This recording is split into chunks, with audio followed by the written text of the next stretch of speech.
Welcome to Cursed TV, where shadows whisper and the night comes alive. Don't forget to like, subscribe, and let us know where you're watching from. Turn off the lights, relax, and let the stories begin. 2 months after my boyfriend's tragic death, I saw something that shattered any sense of normalcy I had managed to cling to. A crow soaring high above its talons, gripping something that should have been impossible.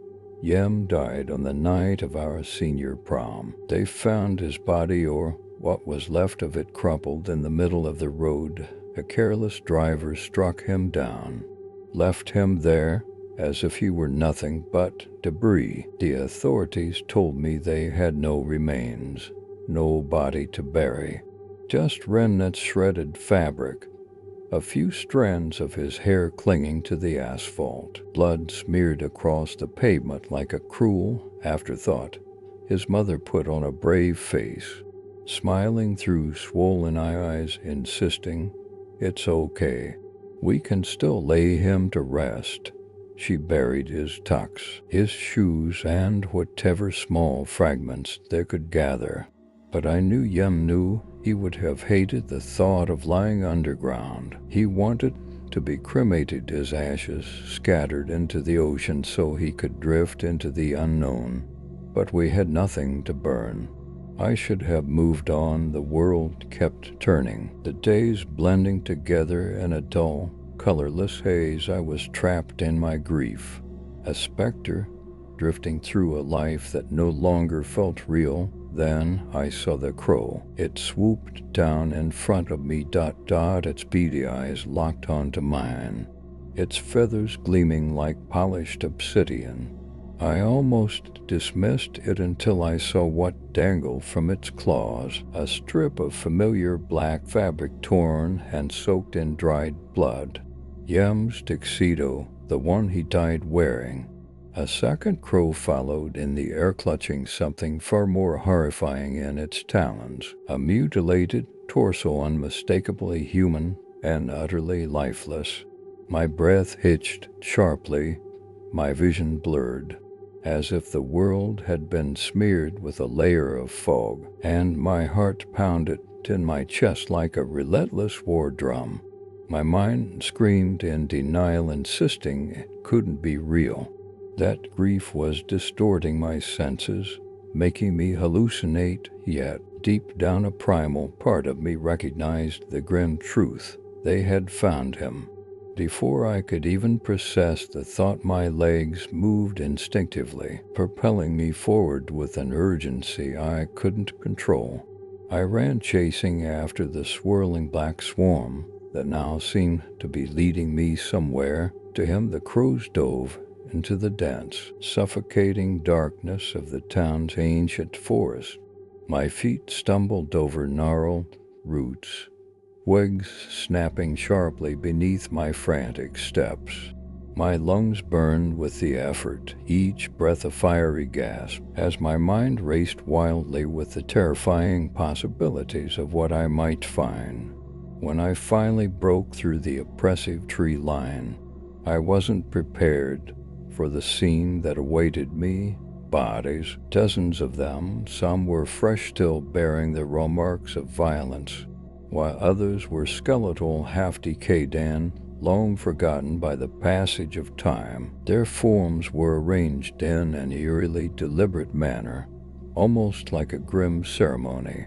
Among them, at the very heart of this macabre tableau, lay Yem, or what little remained of him. The crows worked with unsettling diligence, their beaks nudging his severed limbs, fitting him together piece by grotesque piece, like assembling a nightmarish puzzle. His head, achingly familiar and heartbreakingly intact, rested atop his torso, his glassy, lifeless eyes staring vacantly into the abyss. A baby crow hopped beside me, its tiny claws gripping something pale and rigid, Yem's missing arm.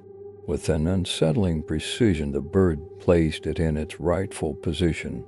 Then I saw it move, a thin exhale, a barely noticeable flicker in his fingers. I staggered backward, my hand darting, covering my mouth in shock. My yam wasn't just a jumble of discarded body parts.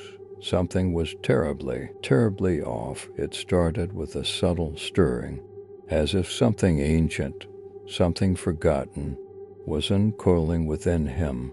A strained, choked gasp burst from my throat. His fingers jerked spasmodically, a brief spark of alien movement tripling through his hastily reassembled frame. His body convulsed, abrupt, uneven, each limb testing its new limits, trying desperately to rediscover the sense of being alive. Around him, crows clustered tightly, their heads tilted imperceptibly, their sharp, glistening eyes locked onto each twitching part of his body.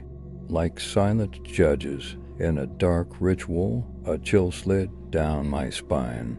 They weren't merely spectators, they were waiting, watching. Yem's lips parted, slowly before a rough, guttural sound clawed its way out.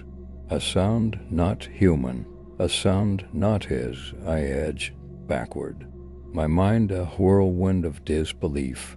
This wasn't right. This wasn't Yem. His chest rose, fell, an imitation of breathing, a grotesque, irregular, labored heave, mismatch, mended, lungs that shouldn't work, the jagged, open wound along his thigh, the crow's gruesome handwork, pulsed, something deep within, beginning to stir then, like the final act of a horror play.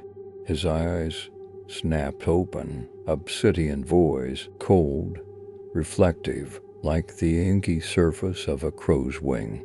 Not the warm, honeyed brown I had memorized. Not his gaze, fixed on mine, empty, hungry, predatory. Yem, my voice a trembling whisper, barely audible over the rustle of ruffled wings. I longed for a sign, a movement, something, anything, to remind me that he was still there, still him, but instead he moved, not with the hesitancy of a human, not with the gentle weight of someone waking from sleep. His form unfolded, a series of awkward, inhuman motions, deliberate, unnatural. The barely reattached limbs swung loosely, unsure of their purpose. Then, with a shudder that arrested my breath, he took a step forward. I stumbled back. Overhead, the crows erupted, a unified, chaotic caw, sharp cutting, tearing through the dense silence of the forest. Yem's head tilted toward the sound, recognition flickering across his contorted face. He stepped forward again, fingers twitching, ever so slightly seeking approval. Then, without warning, he lunged. Instinct took over. I threw myself down just as he barreled past. His momentum carried him beyond me toward the trees. I gasped, rolled onto my back. He knelt among the bodies, the lifeless, the decaying, his hands, desperate, frantic, tearing into the earth, searching for something. The crows spiraled above him, a frenzied dance, their cries a maddening chorus. My stomach twisted, a terrible realization sinking in. They weren't reassembling him, they were summoning him. His hands plunged deeper, damp soil, tangled roots, decayed leaves. I was frozen, paralyzed, unable to breathe, unable to move. The corpse before me, no longer a discarded remnant of the past, no longer mine to claim. And above it all, the crows kept calling, a macabre symphony, a relentless command. Yem obeyed. His hands struck something, a dull thud, a soft squelch, a rib cage, half buried, slick with decomposition. He pulled it free, my stomach churned, but I couldn't look away. His head lifted, his gaze met mine. I wanted to run. Every instinct screamed at me to flee, but I couldn't move. His lips parted, and for the first time since his return, he spoke. Not enough. The voice was his, but wrong, distorted, layered, as if something else spoke with him. My mind wavered between fear, between desperate hope that something of Yam still remained. Yam, please. His body jerked, convulsed, something unseen pulling at him. His spine arched, fingers clenched tighter. Around the ribs he had unearthed, then a sickening crack. His jaw unhinged, wider. I screamed, torn between running, between saving him. The rib cage, rotting, broken, shoved into his maw, teeth sinking into bone. Crunch, I gagged, the sickening sound, snapping bones, tearing sinew. The crows flapped their wings in approval, their cries rising. A fever pitch, I spun around, flee. I had to flee, my vision blurred, my heart a war drum in my chest. Then something icy latched onto my ankle. I gasped, horrified, as I looked down. A hand, pallid flesh, bony fingers, skeletal, clutching, dragging, pulling me toward the pit. The earth beneath me shuddered, splitting open. Hungering for my downfall, I thrashed, kicking, sobbing, my nails scraping against dirt. Yam, stop, please, I screamed, desperation lacing every word. For one excruciating moment, a flicker of recognition, a hesitation flashed across Yam's face. Then his head snapped away, as if pulled by an unseen force, his gaze drawn by the cawing of crows, a maddening chorus, unholy whispers. In that heartbeat, the boy I once knew was devoured. The crows had claimed him, and now their malice was directed at me. The skeletal grip on my ankle tightened, a chill, like frozen death, creeping up my leg. Panic surged wildly, my body thrashed. I kicked, frantic, desperate, but the force, unseen, unrelenting, dragged me toward the abyss. The earth crumbled beneath me, and I fell. Yam, stop, my voice, a raw, splintered cry. For a fleeting moment, he hesitated. His empty, dark eyes flickered shards of memory, confusion, a trace of the boy I loved. But the moment was smothered, swallowed by the shrieking crows, by the whispers, by the thing inside him. Yam turned away, back to the pit, his body convulsed, jerky, marionette-like, limbs thrashing, controlled by unseen hands. He collapsed to his knees, fingers digging into the trembling earth. The pit widened. A secret buried in its depths revealed a coffin, not old, not decayed, pristine, polished, untouched by time. My stomach twisted, dread curdling inside me. Yam's hands pressed against the lid. Dark runes flared along the wood, eerie, malevolent, pulsing with energy. The whispers swelled, a deafening storm, not from the crows, not from the trees, from the coffin itself. Yam traced the runes, lips parting, as if speaking, as if understanding. I wanted to run. Every nerve in my body screamed, but I couldn't move, condemned to witness. The coffin lid shuddered, trembled. Then a slow, deliberate creak. A hand burst forth, decayed, rotten. It seized Yam's wrist, vice-like, Unyielding, his body jerked violently. A silent scream shaped his lips. Darkness spilled from his eyes like ink. His veins blackened, twisting like roots beneath his skin. His back arched, a grotesque contortion. The air thickened, a suffocating miasma. Heavy with rot, I couldn't move, couldn't breathe, couldn't think. The coffin's occupant began to rise, a shape barely human, cloaked in darkness. The crows fell silent. Yem's body slumped forward, lifeless, drained, and the thing, it was looking at me. Its eyes, hollow, lidless, endless voids.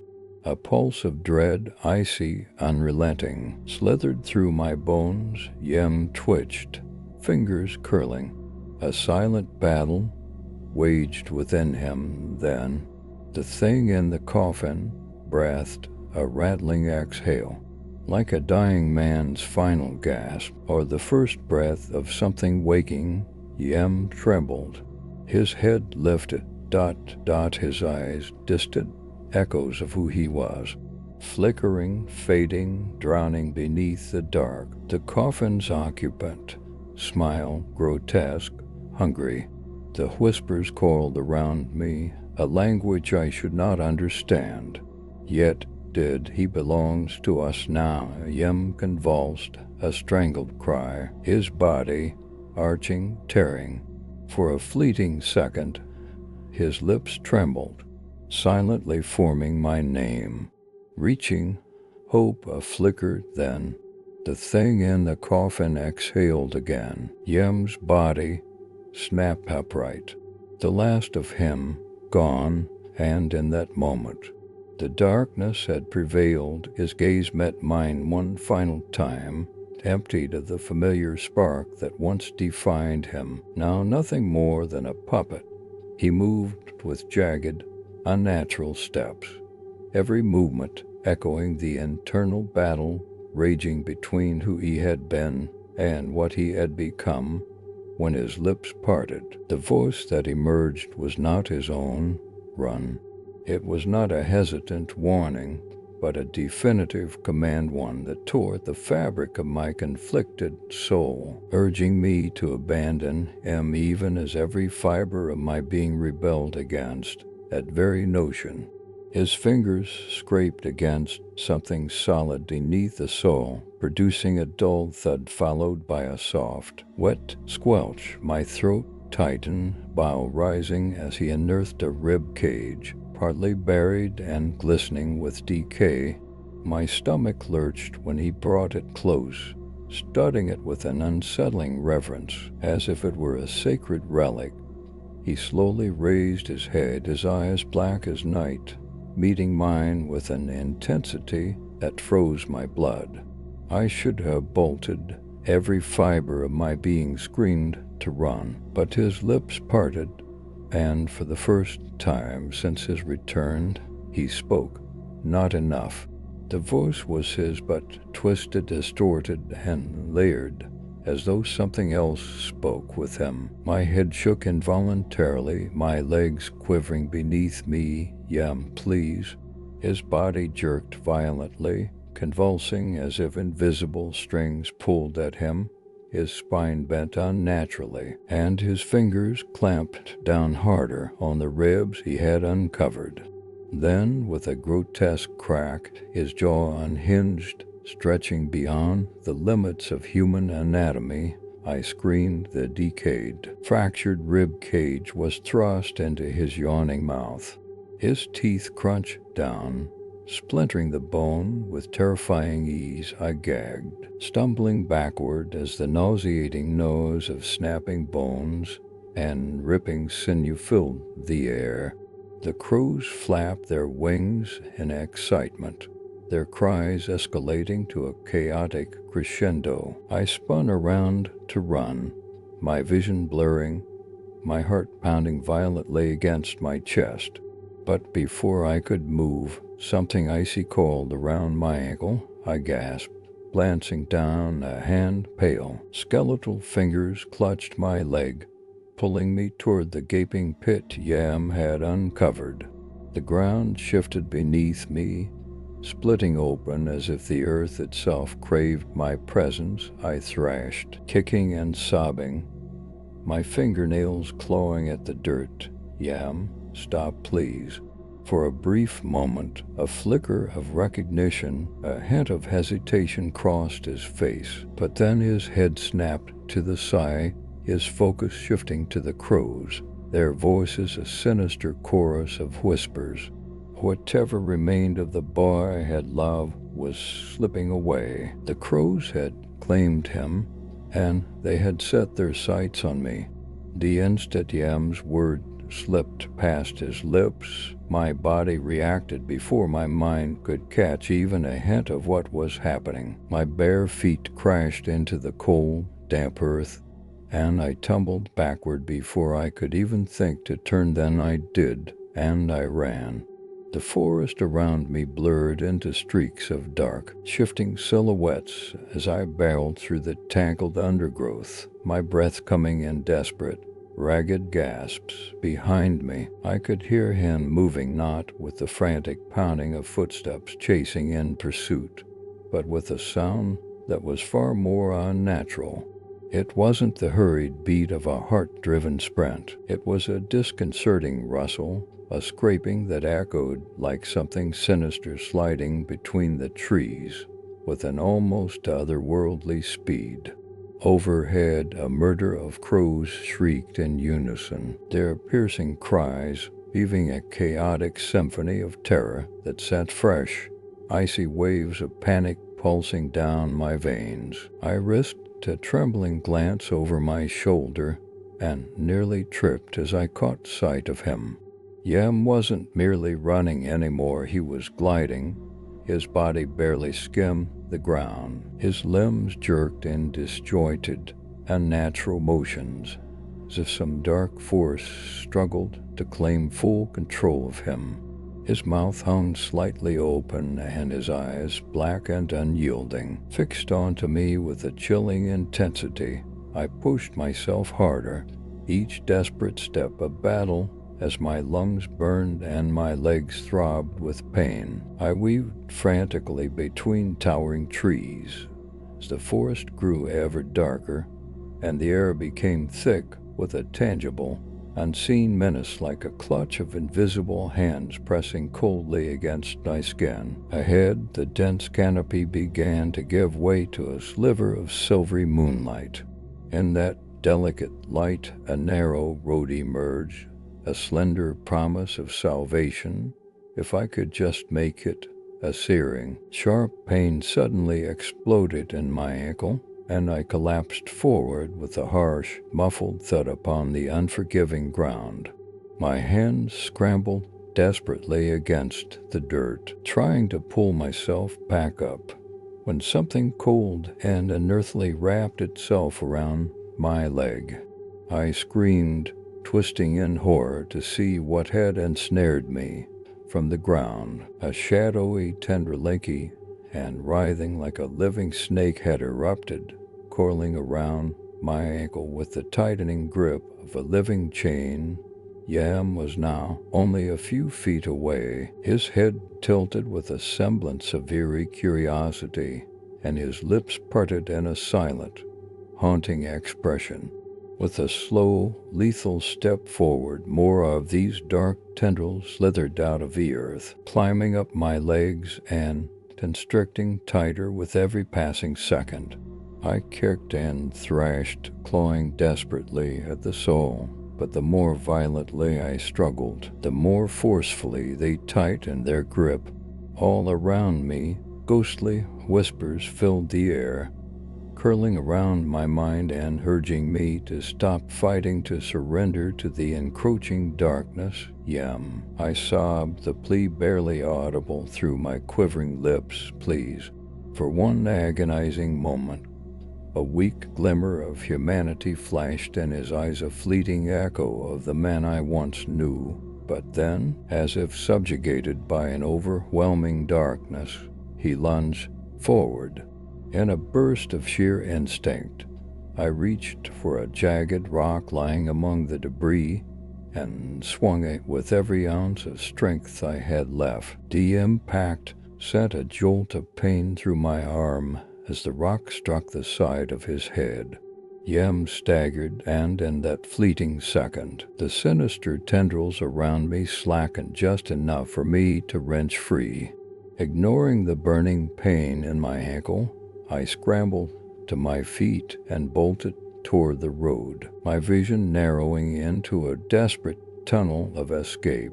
I could hear him behind me, still faster now, fueled by an almost predatory determination. Yet the road and its promise of safety loomed ever nearer. If only I could make it.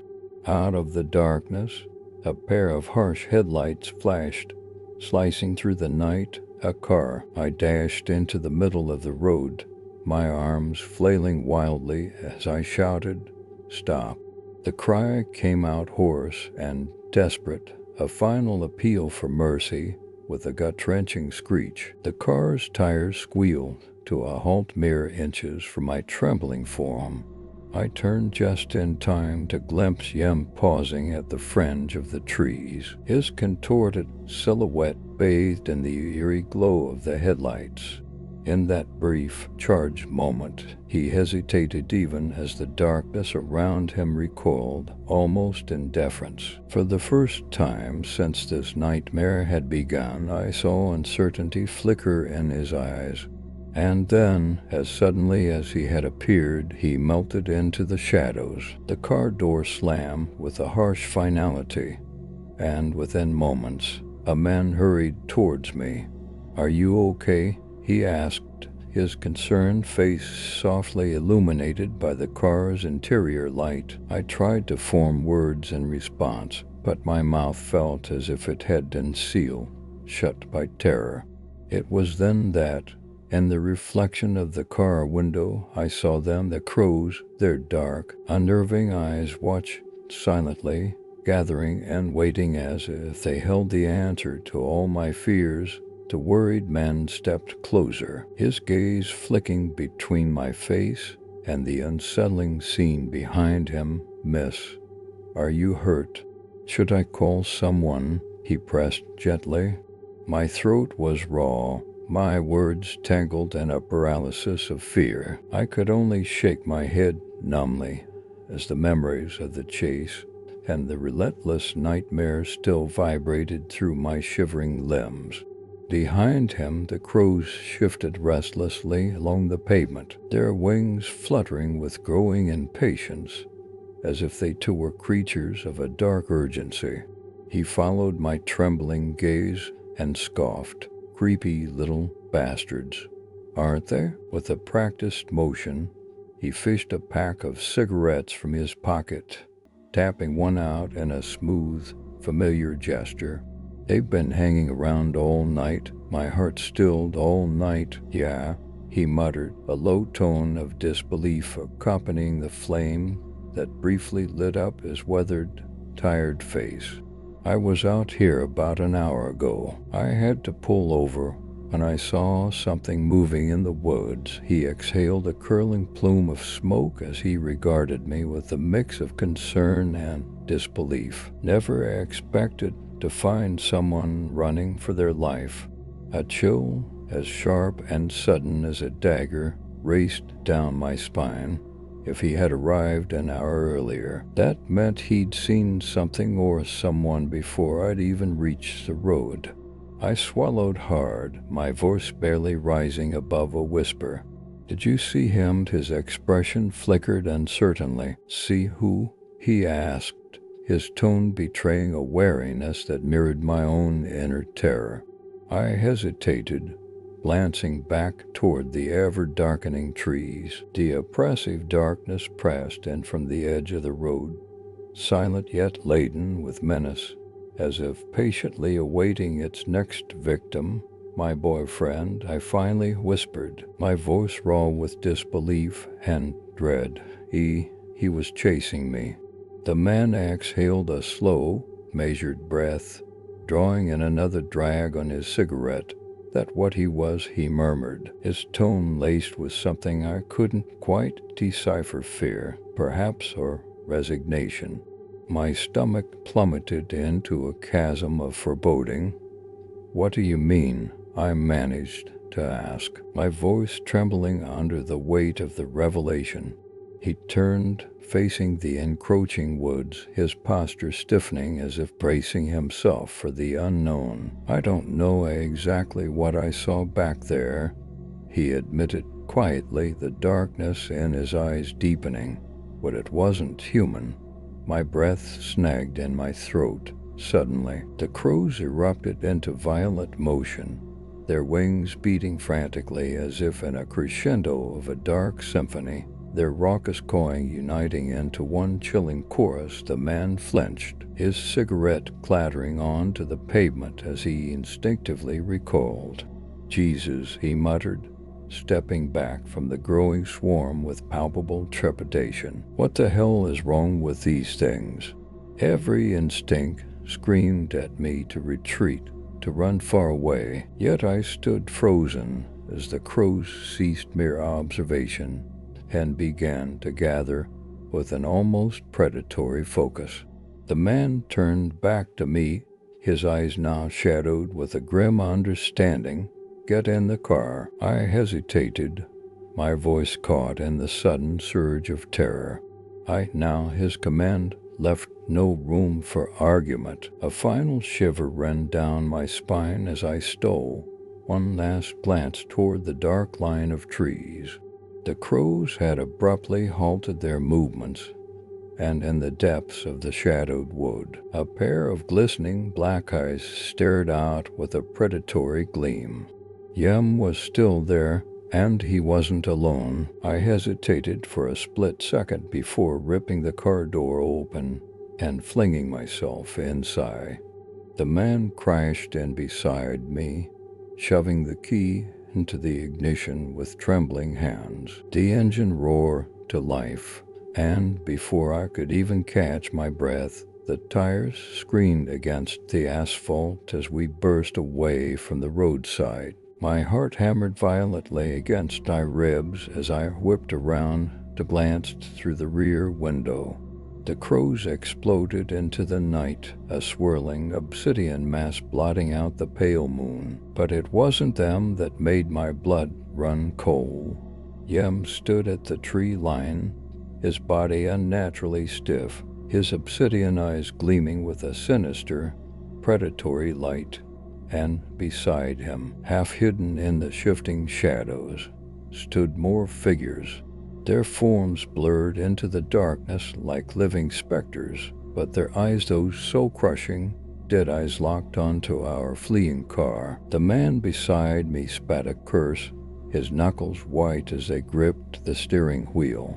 "You need to tell me what the hell is happening," he barked, his voice tight with barely contained terror. I swallowed hard, my throat parched.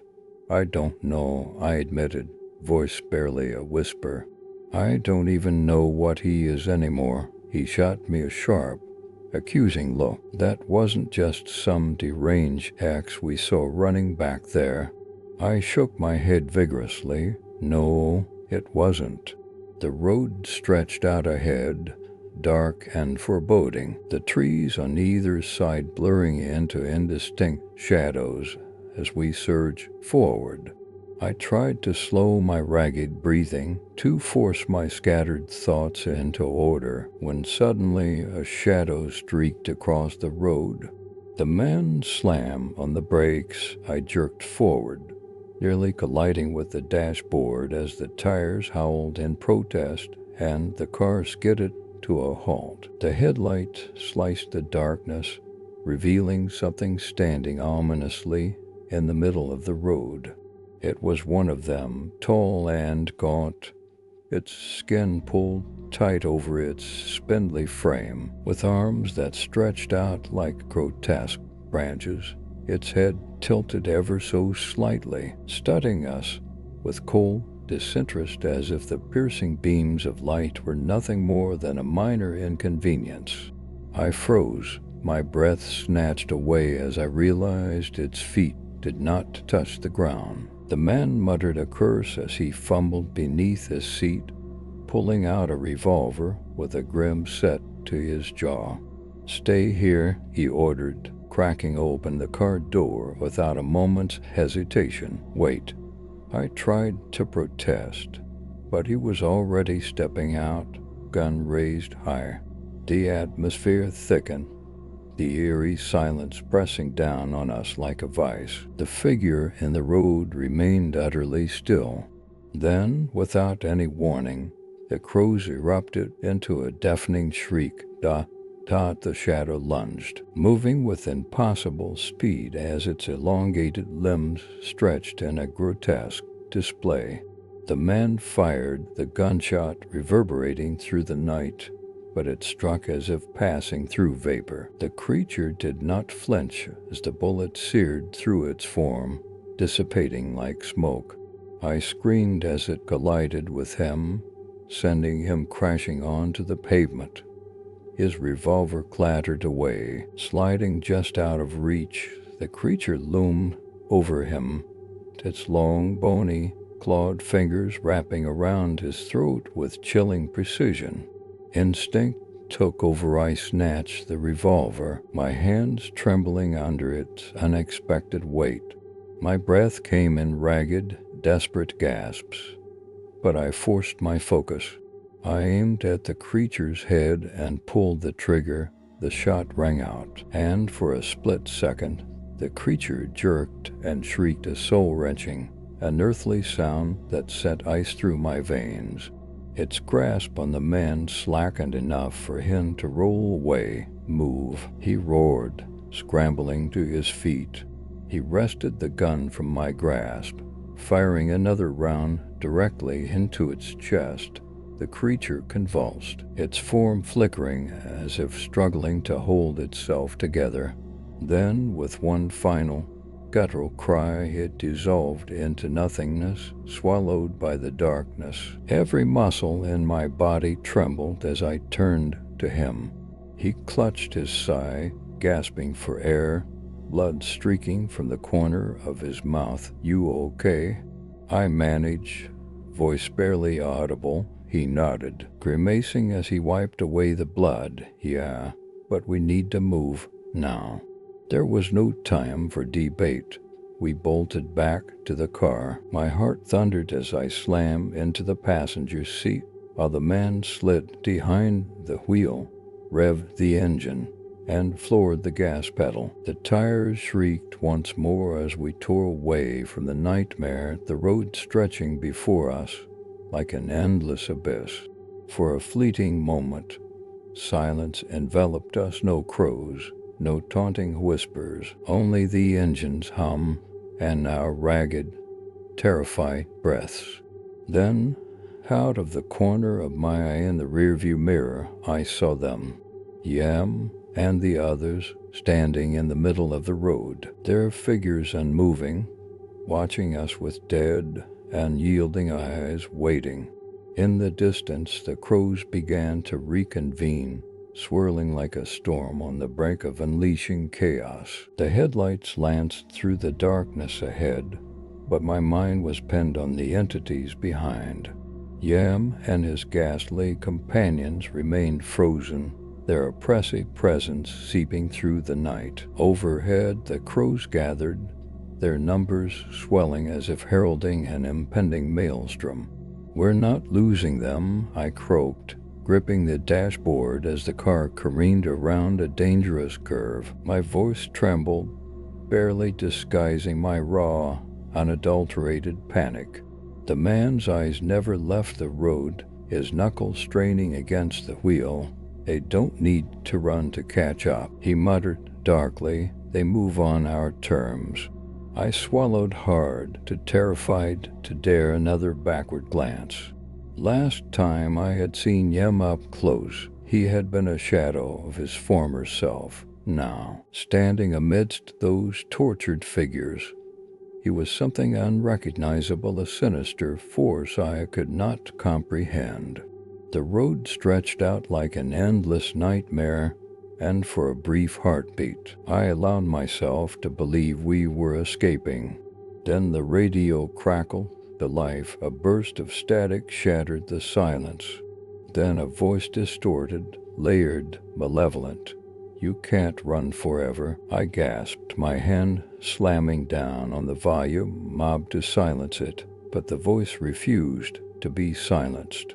It slithered into the car, emanating from the vents and seeping through the cold metal like poison. The man cursed quietly.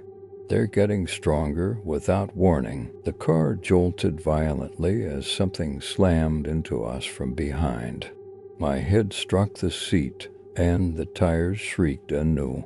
He fought desperately to maintain control, his jaw set in fierce determination. "Hold on," he roared. Another impact roared through the chassis, sending the car into a wild fishtail.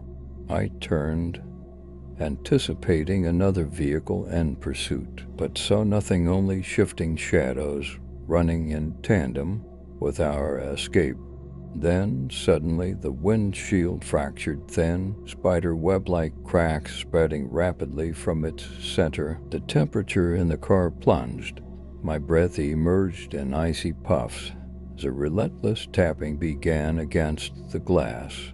Tap, tap, tap, dot, dot. My pulse bounded in my ears. Reluctantly, as if compelled by an otherworldly force, I raised my eyes to the windshield. Yem's face was there, pressed against the shattered glass, his eyes hollow voids and his lips moving soundlessly in a language I couldn't decipher. The man jerked the wheel sharply to the right, hurling the car onto a side street. The tires fought for grip as we hurtled forward, the headlights flickering as if battling the oppressive darkness that pursued us. I clutched my arms, trying desperately to stifle the shaking. "What do we do?" he exhaled sharply. "We make it to dawn. If we can last until morning, maybe." A deafening crow call cut him off overhead. The sky erupted with the twisted silhouettes of crows descending as if to claim us. The storm had truly arrived.